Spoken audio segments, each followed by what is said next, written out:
Welcome to Sales Tax and More, your go-to resource for all things state tax related. Now here's your host, Michael Fleming.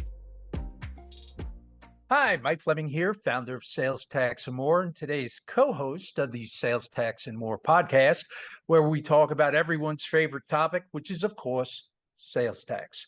And today we're going to talk about how to set yourself up for a successful year and to potentially avoid some of the bigger sales tax issues. But first, let me introduce you to my co-host, Ellie Moffitt. Hey everyone, great to be here. And quick for those who don't know, Sales Tax and More is a full service consulting and solutions firm.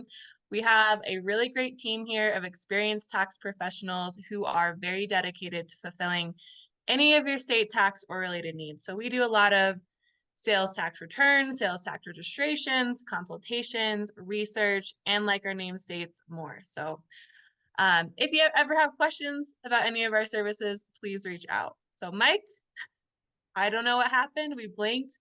Here we are in 2024, and it's been a really great year. 2023 was a great year at Sales Tax and More.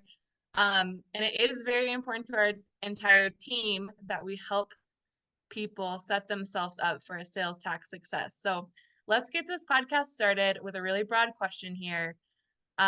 Where can our listeners start with their sales tax strategy for 2024?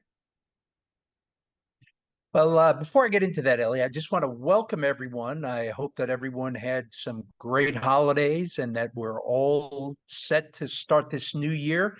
I know many of you have said that your New Year's resolutions are to get sales tax compliant or state tax compliant this year. Here's a couple of pointers. Number one, January is so important to get the year started off right because, there are certain times during the year when, we've got to look at our Nexus footprint. There are new filing frequencies that often come up, in January, new taxability. So let's get started with economic nexus. Because there are thresholds for economic nexus. Those thresholds can be based upon dollar amounts or the number of transaction, and every state that has a sales tax has thresholds at this point, including Alaska. Many of you don't realize that Alaska has an economic nexus threshold. Yes, no state sales tax, but there are a bunch of local sales taxes administered by the Alaska Municipal League. And these thresholds have different look-back periods. So the reason why January is so important when it comes to these economic nexus thresholds is because one of them says you got to look at the previous calendar year. So what better time to look than in January? And if you look back over the previous calendar year, that would be from last January through December 31st, if your sales were over $100,000 or over 200 transactions in a state that manages their thresholds that way, then if you're over either of those thresholds, then you should consider getting registered. If you're not over one of those thresholds, well, you can forget about it until next January. You only have to look at that once a year because it's just the calendar year. Now, the next look back period has to do with the previous calendar year plus the current calendar year. So that also is a perfect time to look back now because we got to look at the previous calendar year. And if your business is growing, normally, then maybe you don't have to look at it again until the following January. But if your business is exploding, and some businesses really take off, then you've got to check it a couple of times during this year because it's previous year or current year. So that's important. I'll give you an example. I use this example a lot. We had a company, salesperson came to me and said, Mike, we need to do an economic nexus review for this company. And they only have the previous year's sales. I said, okay. They were a small company. They were currently registered in like 3 states. I looked at their numbers, told them that they had to register in another 2 states. And the salesperson said, no, their sales are up. This was the month of March. Their sales are up huge. We've got to look at year to date. I said, okay, well, give me year to date numbers. And when I looked at the year to date numbers, they were substantial, and they ended up getting registered all in all in about 20 states. So if your business is exploding, you got to check this a couple of times during the year, or if you're growing faster this year than you did last year, you've got to check it a couple of times during the year. But at the very least, you've got to check it every January, end of December, beginning of January. And then you have the states that say a rolling 12-month period, like the state of Illinois. And they're going to tell you at least once a quarter, you got to check that. And you go back the preceding 12 months.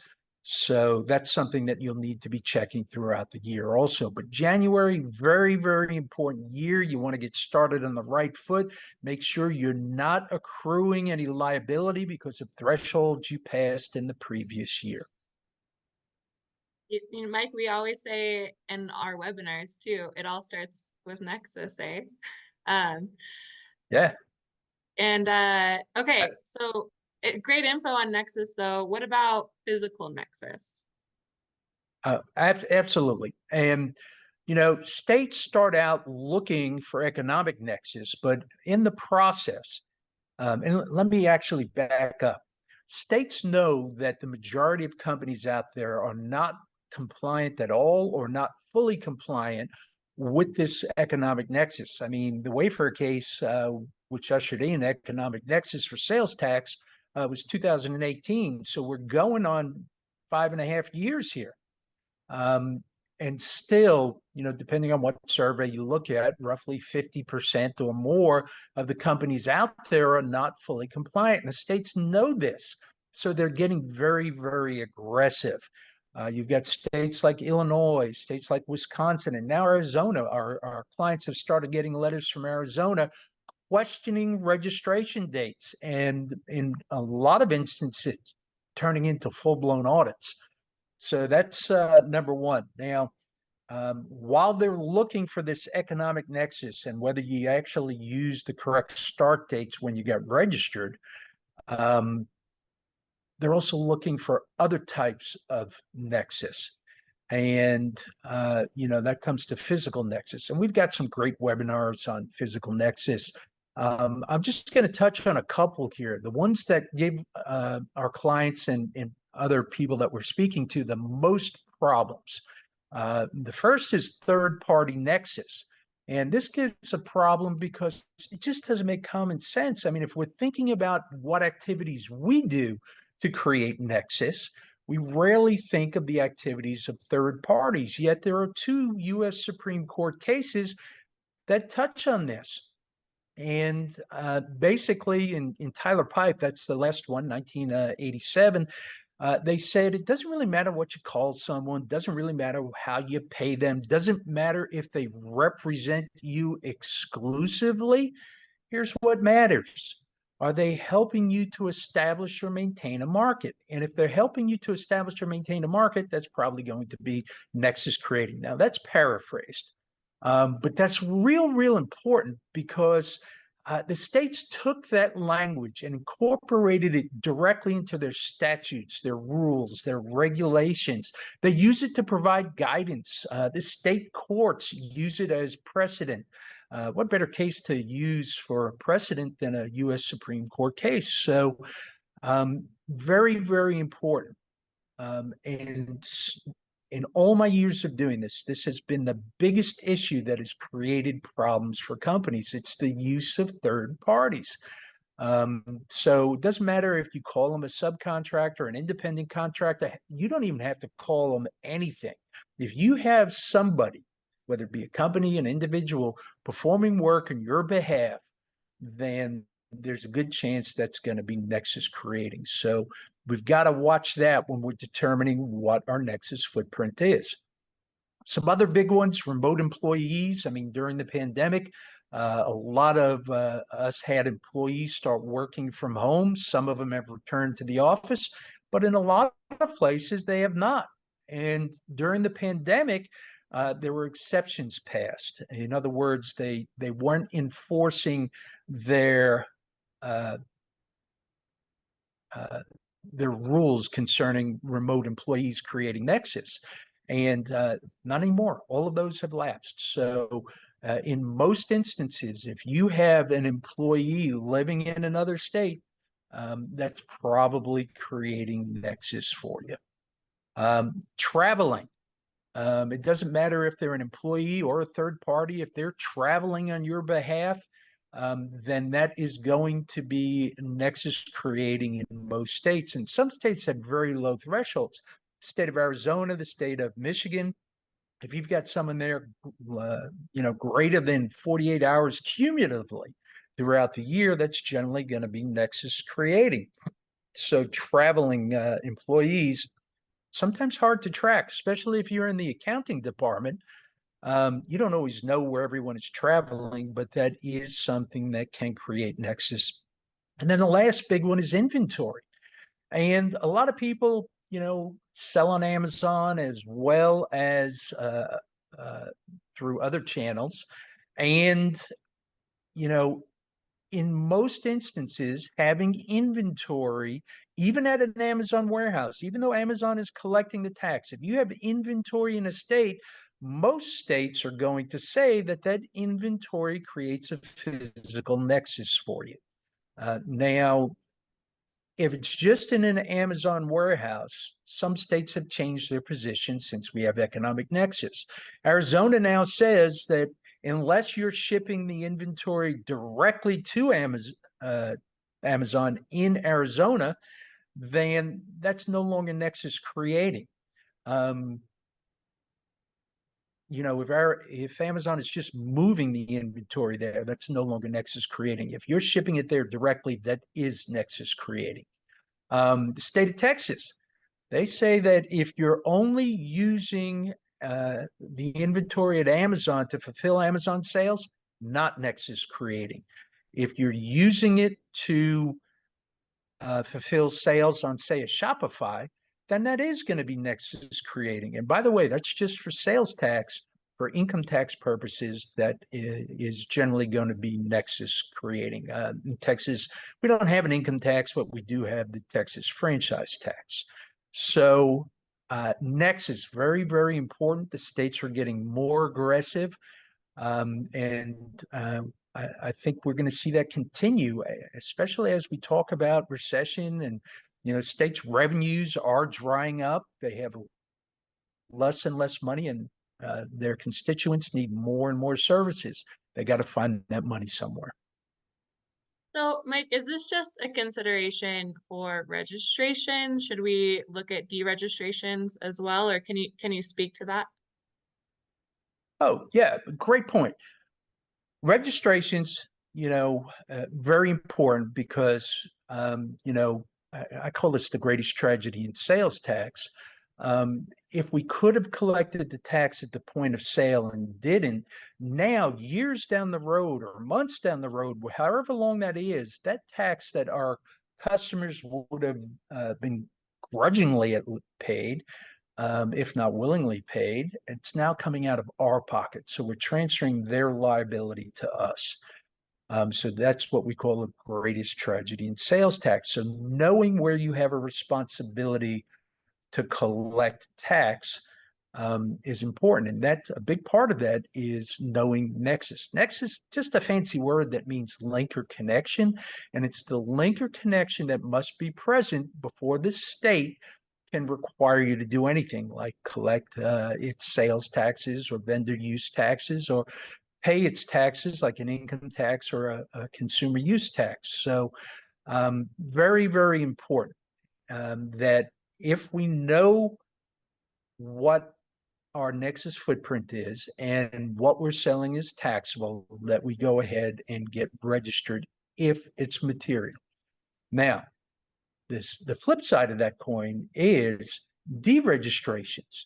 For example, maybe we're seeing a lot of clients that sell purely online that did great during the pandemic, and now they're seeing their sales drop off, their revenues drop off, and they're below the thresholds in a number of states. So not only do you want to know your Nexus footprint so that you can register and avoid, having liabilities start to stack up, but you can deregister. You can keep your costs down. I mean, yes, there's a cost of compliance, and why continue filing returns somewhere where you no longer have a responsibility to do so? So deregistrations could be an outcome of, understanding what your Nexus footprint is. So we talked about Nexus. We have that down. We've talked about registrations, deregistrations. What else? What about filing frequencies? Yeah, great point. Filing frequencies can change throughout the year. And a filing frequency is just how often you have to file a sales tax return. This is something that we keep up for all of our clients. We do a lot of sales tax returns, and we, manage the filing frequencies for them. But if you're with one of the software companies, especially, a lot of times they're not staying on top of this. And January is when a lot of filing frequency changes take effect. For example, maybe you were an annual filer last year. You only had to file once a year. Beginning in January, you may be monthly. Depends on how big a jump in your sales you've had. Maybe you're quarterly. Maybe you went from quarterly to monthly. So lots and lots of changes. Can go the other way too. Maybe it went from monthly to quarterly. So you don't want to be filing returns if you don't have to. But you definitely want to file them on a monthly basis if you work quarterly, because what happens, and we see this with the software companies all the time, they keep filing on a quarterly basis. All of a sudden, the state says, "Hey, you owe all of this back tax and penalty and interest for these missed returns because they're only filing quarterly and you should be filing monthly." So changes in filing frequency, as I said, can happen, at any time during the year, but a whole lot of them take effect as of January 1st. All right. Well, thank you, Mike. What else do you want to talk about here? I know you had mentioned some important points, but what else before we close this out? Oh, a couple of things. Number one, we also have to keep in mind changes in taxability and or exemptions. For example, the state of Iowa, they had a good exemption for computer peripherals that were used in the processing of storage of data and other information. This was for insurance companies, financial institutions, commercial enterprises, so it was a pretty good exemption. As of January 1st of 2024, that's going away. So, a lot of times when people have exempt customers, they don't think to update this. They don't think to change their tax settings. And although they were tax exempt last year, as of January 1st, you should be charging the tax. And this is just one example. I mean, there's all sorts of examples like this across the board. So we really have to stay abreast of what these changes are. And, more and more states are taxing more and more services every year. So that's an area I see companies stumbling with also. Last year, my service wasn't taxable. This year, it is taxable. So you got to stay on top of changes in taxability and changes in exemptions. Because if you have a responsibility to be collecting tax and you're not because you think an exemption is in place and it's not, that is a big issue. Last thing I want to talk about, and I want to end on a positive note. So many of our clients have to file the Ohio Commercial Activities Tax, or the CAT as it's called. And some of them have an annual filing frequency, some quarterly, some monthly. the big changes to that program, and they now have a minimum threshold of $3 million. And what the state of Ohio has said is that if your revenue in the state of Ohio is less than $3 million, you can deregister for the Ohio commercial activities tax. So that is good news. Not everything is about getting registered and spending more money. Some of it's actually about saving some money.